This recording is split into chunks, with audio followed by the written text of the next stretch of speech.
Hi chaps, welcome to my workshop again. It's lovely and warm in here because I turned the kiln off yesterday morning.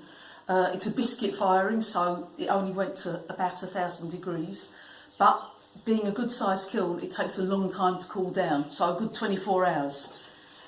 So I'm opening it now. Quite a heavy lid. As you can see, you can pile things up, things can touch in a biscuit firing.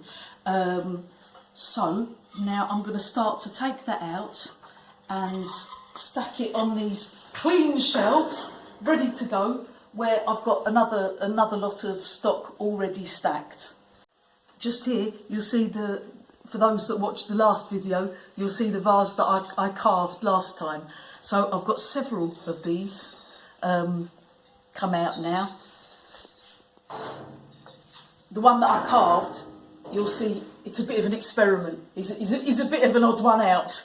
No one's ordered that, but I suddenly remembered that it was a colour I liked and wanted to have another go at. Just here, there's a spy hole in my kiln. During the kiln, I look and I put what are called pyrometric cones. This was designed to melt at just under 1,000 degrees. It started to curve. We've got cones here. These are not for the same temperature, but it gives you an idea of what the cone looked like before it went in.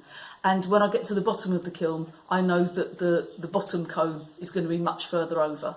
However, it's enough for me to know that it's got close enough to the temperature I wanted. And also at biscuit, it's not such a crucial thing than it is at glaze.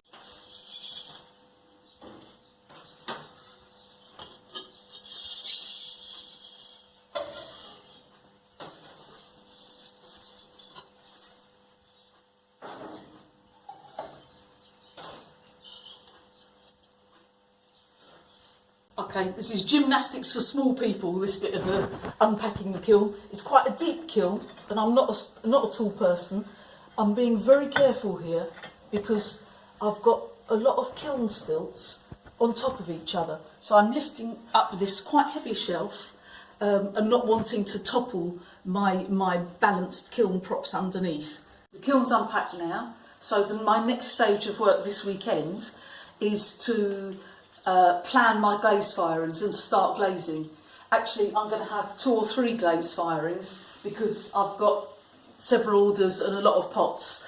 And what I'll start by doing is, luckily, you can write on your pots. So I shall look at my list of what's ordered and start attributing glaze colours to these, which I write on the side. So, mostly I can read what I've written. Very occasionally I can't, which is a problem, and no one else can. So I've written, and then the next stage will be applying a layer of latex to the bottom of the mugs. When I come to glaze, that writing will actually be under the latex, and if I make a mistake later on, which is highly likely, I'll be able to put the right glaze on it, because glazes, unless in fact they're black, generally just look kind of buff coloured. Anyway, please, if you're interested, do subscribe to the YouTube channel. That would be great for me, and I'll let you know and show you when they come out of the firing.